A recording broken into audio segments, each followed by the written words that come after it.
Hello बच्चों, let's see this question.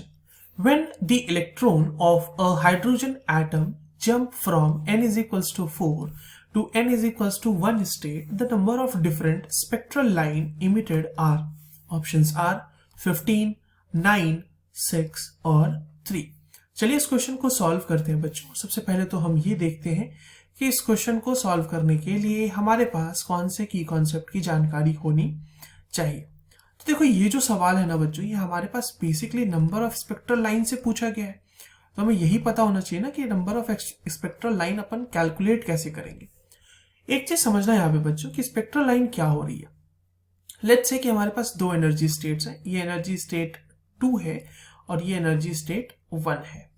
तो यहाँ एनर्जी स्टेट 2 से एनर्जी स्टेट अगर 1 है में ट्रांजिशन हो रहा है इलेक्ट्रॉन का, जहां पे एनर्जी स्टेट 2 की जो वैल्यू है वो ज्यादा है और एनर्जी स्टेट 1 की वैल्यू थोड़ी कम है, मतलब एनर्जी कम है. तो यहां पर से बच्चों जब ये ट्रांजिशन होगा तो एनर्जी इमिट होगी और इस एनर्जी के करस्पॉन्डिंग हमें एक स्पेक्ट्रल लाइन देखने को मिलेगा. तो बेसिक से यहां पर ये बात है कि जितने तरह के ट्रांजिशन होंगे हमारे पास उतने तरह के स्पेक्ट्रल लाइन हमें ऑब्जर्व होंगे. ठीक है. तो देखो नंबर ऑफ स्पेक्ट्रल लाइन को अगर कैलकुलेट करने का एक सिंपल सा फॉर्मूला देखा जाए, नंबर ऑफ स्पेक्ट्रल लाइन, तो वो क्या होता है, वो होता है n इंटू n माइनस 1. और ये मैं तब के लिए बता रहा हूं आपको जब किसी भी स्टेट से, एनर्जी स्टेट से जो इलेक्ट्रॉन का ट्रांजिशन हो रहा है वो n इजिकल्स टू 1 में हो रहा है.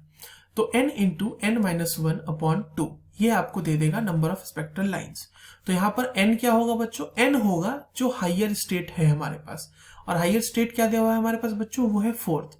तो इसके लिए क्या हो जाएगा 4 into 4 minus 1 upon 2 and this will be giving you 4 into 3 divided by 2 that is equals to 6. क्योंकि ये 4 इंटू 3 12 हो जाएगा and 12 upon 2 is equals to 6.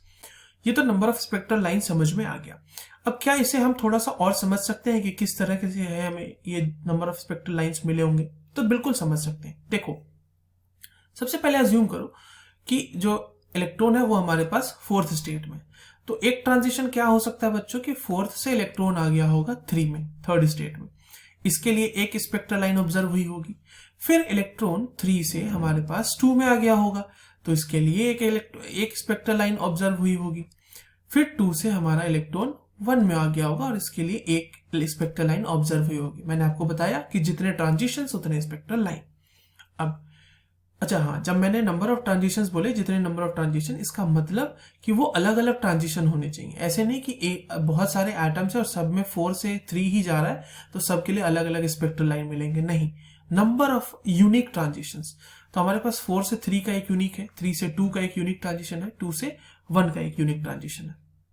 अब देखिए एक ट्रांजिशन पॉसिबल है बच्चों कि इलेक्ट्रॉन सीधा 4 से 2 में आ गया होगा, तो इसके लिए एक स्पेक्ट्रल लाइन ऑब्जर्व होगी. एक पॉसिबिलिटी ये है कि हमारे पास 4 से डायरेक्टली 1 में आ गया होगा, तो एक स्पेक्ट्रल लाइन इसके लिए ऑब्जर्व होगी.